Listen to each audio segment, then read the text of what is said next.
ABC Listen. Podcasts, radio, news, music and more. Deep square leg and third of the two fielders out as McAndrew bowls to Smith. That is monumental. That's onto the roof of the Brewongle stand. Wow, that is massive from Smith. You know the BBL is in a good place when Steve Smith is going full Steve Smith. Resplendent with batting ticks, wearing eye blacks, dismantling bowling attacks and hitting sixes onto the roof of the SCG. As the finals of the competition load, we are blessed with four teams who all have compelling story arcs. Smith, Stark and the Sixers, the perennial heavyweights, Perth Scorchers atop the seedings. The Canes, they're trying to go back to back. The chaotic and eponymous Stars of Melbourne. I'm Patrick Stack. This is ABC Sport Daily.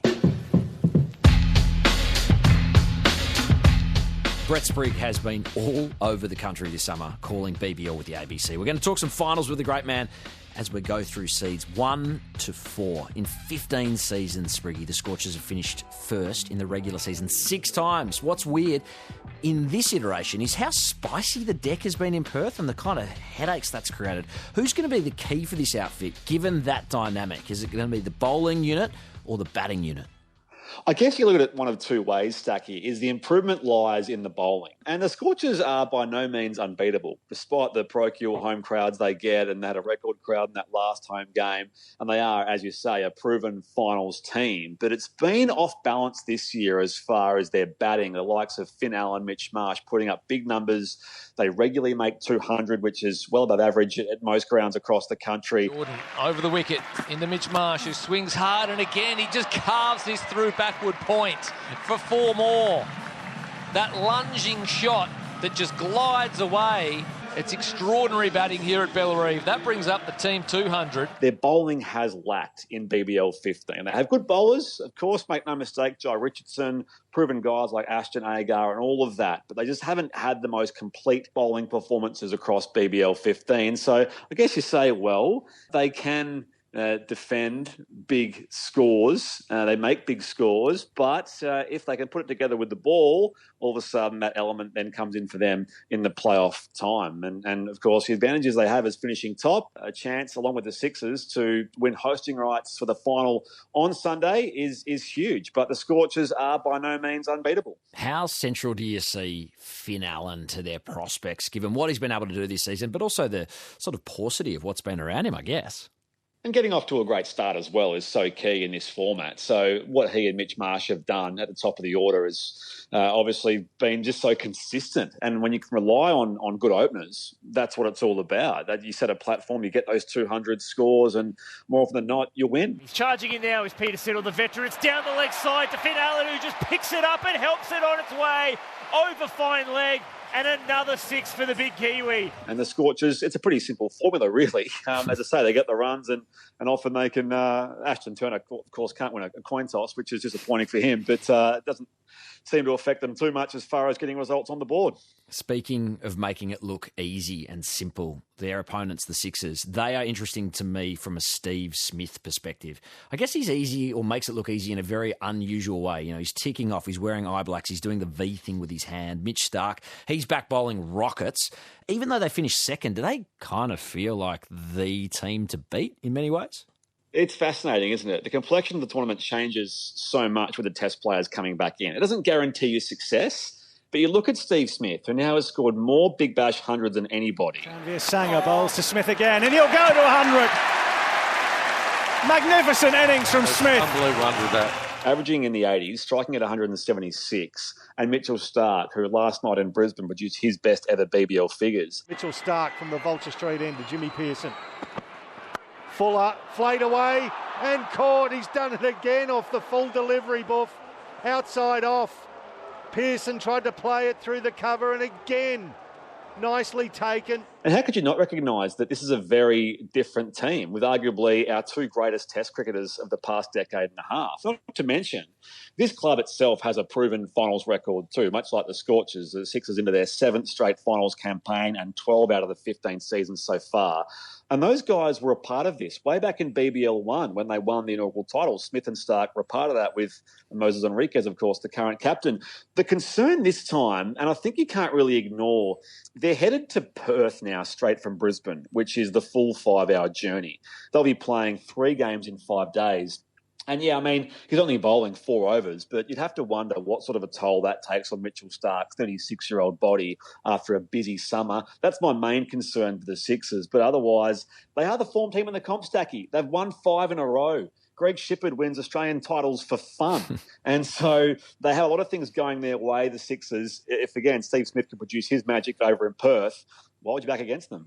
It was funny to see Smith farming the strike with his fellow opener and Pakistan legend, Babar Azam. They've said no run to that there. I reckon they're taking the power surge. Just notice that? Steve Smith. They're very much Steve Smith instigating that as well. Babar Azam saying why. Steve Smith has knocked the run back because he wants to be the one on strike to the power surge. He's not happy. Babar Azam's not happy. Well, he needs to be happy. That's a smart technical move there from Steve Smith. Do we know, has that been smoothed over? Is that sweet now, or is that sort of still a bit of a thorn? Yeah, Steve Smith spoke about this pre-game last night and said that they're all good. No, he's good. We were chatting before, so yeah, I thought he batted really nicely the other night. We put on a few, and yeah, we were chatting about our golf earlier. So no, look, he's looking forward to tonight. It looks like a nice wicket, so hopefully we can get off to a good start again. I think Babar's frustration comes from not only that incident you described back on Friday where he was denied the strike into power surge right before Steve Smith helped himself to 32 runs off one Ryan Hadley over. Here's Hadley into Smith. Hit away into the offside through covers. They'll surely get at least one. Is it going to be only one, or they're coming back for a second? They're coming back for a second. The most expensive over in BBL history. And then Babar whacked the boundary rope on his way off when he was bowled the very next ball. What you have to understand is that Pakistan has still not picked their World Cup squad. They're the last nation not to have done so. There's little guarantee he'll be in there. In fact, probably less likely that he does earn selection in the T20 World Cup squad for Pakistan. He's been okay as far as like scoring runs. His average is sort of in the 25-30 range, which is below par, but it can happen in this format. But the true mark of a good T20 cricketer is the strike rate. And he's going at about 104, just better than a run a ball. That's too low. And for all the fanfare that he's brought the Sixers with the Pakistani community, and he's no doubt a big name, maybe he's just not that proficient in this format. He's not a natural power hitter. Mind you, neither is Steve Smith.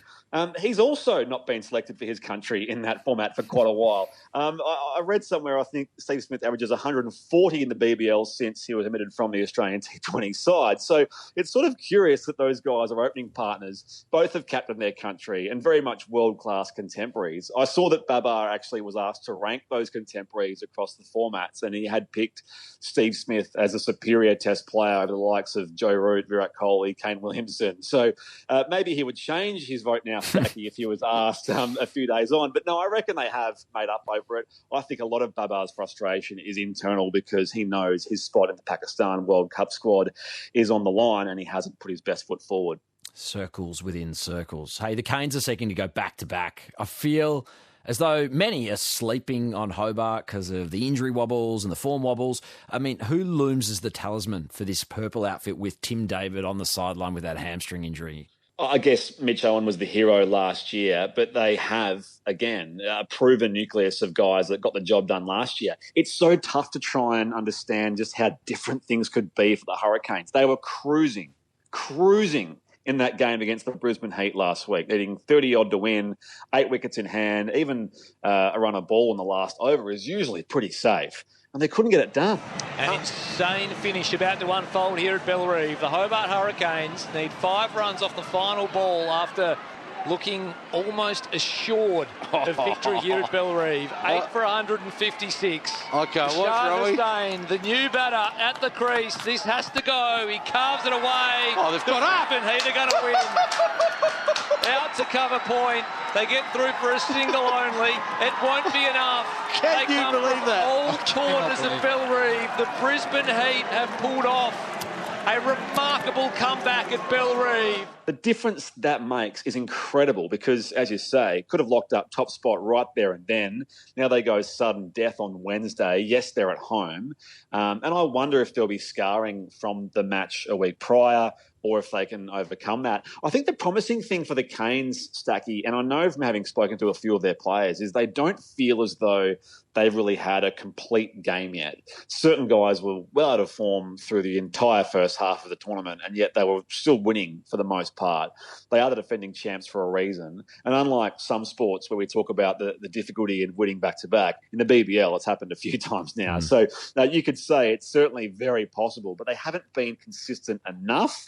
Perhaps they have relied on too few, and maybe it's just the nature of this format, the seemingly endless pursuit of the perfect game across the 40 overs. Hey, finally, the Stars. If a perennial storyline is the Scorchers and their excellence, from a Melbourne perspective, it's their inability to win a title. Still chasing that first one. Glenn Maxwell has 67 runs for the tournament. If they're to come from fourth to win this title, you'd have to think it's someone like him who's going to need to catch fire for this team full of talent, but just the trophy's not there yet.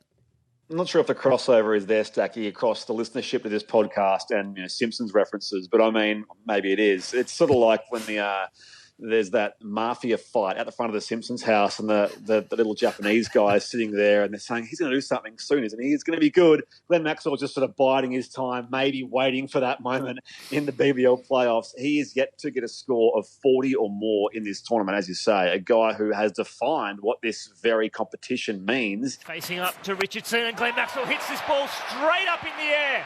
That's gone right up the mine shaft. It's going to take some catching out at fine leg, and it's taken.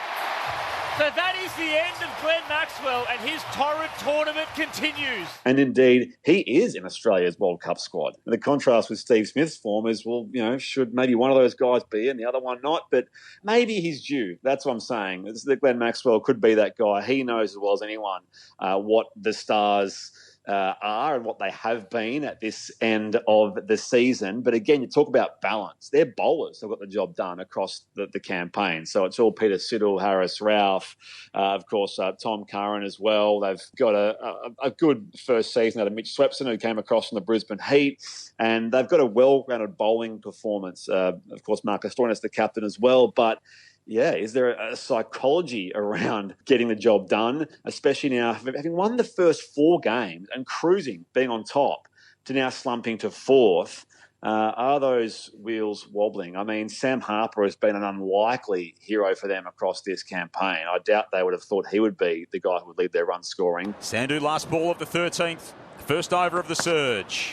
Harper got the length that he wanted. He sweated on the short ball and clubs it away for 6. Maxi, it's time to fire. They'll go to Bellerive on Wednesday. They'll be surrounded by raucous Hurricanes fans, of course, keen to atone for their slip-up last week and go back-to-back in BBL 15. And the Stars are up against it. Brett Sprigg and the team at ABC Sport will be calling the action across this final series. You can catch it all, every single ball, commercial-free on the ABC Listen app. Spriggy, thanks for your time. Anytime, Stacky.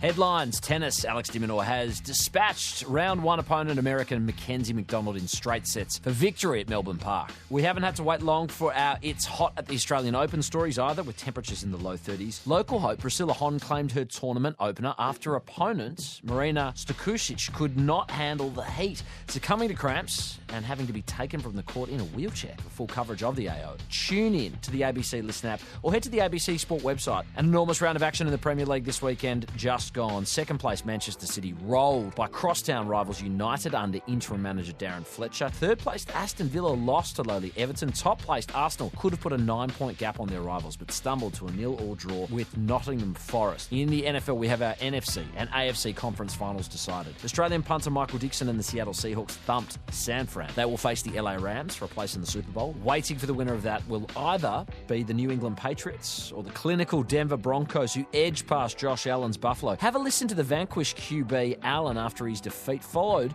by his teammate Dion Dawkins' reaction. It's extremely difficult. I feel like I let my teammates down tonight. We're thankful for them. He said he feels like he let you guys down. How do you react when your quarterback who's done so much for you says that to you guys?